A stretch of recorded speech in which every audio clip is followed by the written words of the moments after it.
फराज जी, आपसे मैं सवाल लेना चाहूंगी क्योंकि जिस तरह की रार सामने आई है अखिलेश यादव का बयान, कांग्रेस क्लियर करे प्रदेश स्तर पर या राष्ट्रीय स्तर पर कैसे गठबंधन हो, मैं ये समझना चाहूंगी क्योंकि बात हम मध्य प्रदेश की कर रहे हैं जहां प्रमुख पार्टी भी नहीं है और आपका गठबंधन सीधे सीधे, क्योंकि जो बयान साझा आ रहा है वो ये आता है कि गठबंधन राष्ट्रीय स्तर यानी लोकसभा चुनाव के लिए है। लोकसभा चुनाव की बात करते हैं तो यूपी से आपके 3 एमपी है। अगर पहले अपना घर आप मजबूत करते ना, फिर आप बाहर निकल के बार्गेनिंग पावर में आते, लेकिन यहां पर ये नाराजगी दिखाना कहीं ना कहीं आपके गठबंधन पर सवाल उठा रहा है। पूजा जी देखिए, समाजवादी जहां तक के बात गठबंधन राजनीति की है, तो गठबंधन राजनीति के इतिहास में गठबंधन धर्म कैसे निभाया जाता है, ये आदरणीय अखिलेश यादव जी ने 2017 में जब कांग्रेस के साथ गठबंधन किया और उत्तर प्रदेश में जब कांग्रेस का बहुत ज्यादा जमीन खिसक गई थी, उसके बावजूद 100 से ज्यादा सीटें कांग्रेस को लड़ने के लिए दी।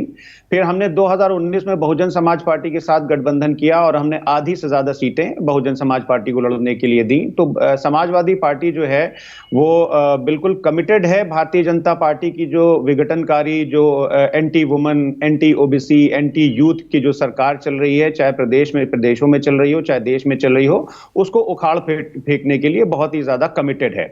दूसरी बात, जहां तक रही बात समाजवादी पार्टी के कैंडिडेट्स की, तो देखिए हमने क्या है कि हमारे पिछली बार भी हमारा एक एमएलए जीता था और हमने अनकंडीशनल सपोर्ट फॉरेन कांग्रेस को एक्सटेंड किया था और हम ज्यादा सीटें भी नहीं, 9-10 सीटें मांग रहे थे। खैर देखिए, ये क्या होता है कि एक हेल्दी डेमोक्रेसी में ये अप्स एंड डाउन चला करते हैं। इंडिया गठबंधन हम लोग कांग्रेस और हम लोग बैठ करके बात करके उसको सॉर्ट आउट कर लेंगे। बहुत इंपॉर्टेंट इशू नहीं है ये। पब्लिकली वो बयान दे रहे हैं, उनकी नाराजगी साफ तौर पर दिख रही है अखिलेश यादव की।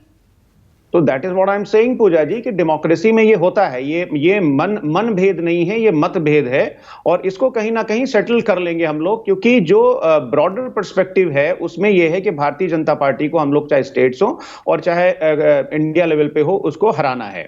दूसरी बात, अभी हमारे भाई सौरभ दुबे जी ने बड़ी भारतीय जनता पार्टी और उनकी सरकारों की वकालत की। तो मैं आपको पूजा जी बस एक बात का जिक्र करना चाहता हूं कि आज की तारीख में चाहे राजस्थान हो और चाहे मध्य प्रदेश हो, देखिए क्रोनोलॉजी समझिए। हमारे जो होम मिनिस्टर साहब हैं वो अक्सर बोलते हैं कि क्रोनोलॉजी समझिए। भारतीय जनता पार्टी जो एक निकाय का चुनाव भी प्राइम मिनिस्टर के चेहरे पर लड़ती है, वो आज कह रही है कि कमल हमारा चेहरा होगा। क्योंकि आप देखिए कि जो ऑर्गेनाइजर है, आरएसएस का जो माउथ पीस है, उसने भी कुछ टाइम पहले ये लिखा था अपने एक लेख में, अपने एक आर्टिकल में, कि प्रधानमंत्री जी का जो चेहरा है वो अब 2024 में इनको इलेक्शन नहीं जिता पाएगा। भारतीय जनता पार्टी की जो लोकल लीडरशिप है उसको फील्ड में, मैदान में उतरना पड़ेगा। आरएसएस की बात मानते हुए, चाहे वो हिमाचल प्रदेश में चुनाव हुए हो, चाहे कर्नाटका में हुए हो और चाहे अभी जो उत्तर प्रदेश में घोसी में और कुछ निकाय चुनाव के अभी जो बाय इलेक्शंस हुए थे, उसमें भारतीय जनता पार्टी की उत्तर प्रदेश की अगर हम बात करें, घोसी में पूरी लीडरशिप उतर गई थी। इनके 2 उप मुख्यमंत्री, मुख्यमंत्री जी, तो एक साझा उम्मीदवार उतारा था ना, जीत आपको मिली थी, लेकिन यहाँ तो प्रदेश स्तर पर खींचतान, कैसे लोकसभा के खींचतान से बच पाएंगे फिर आप?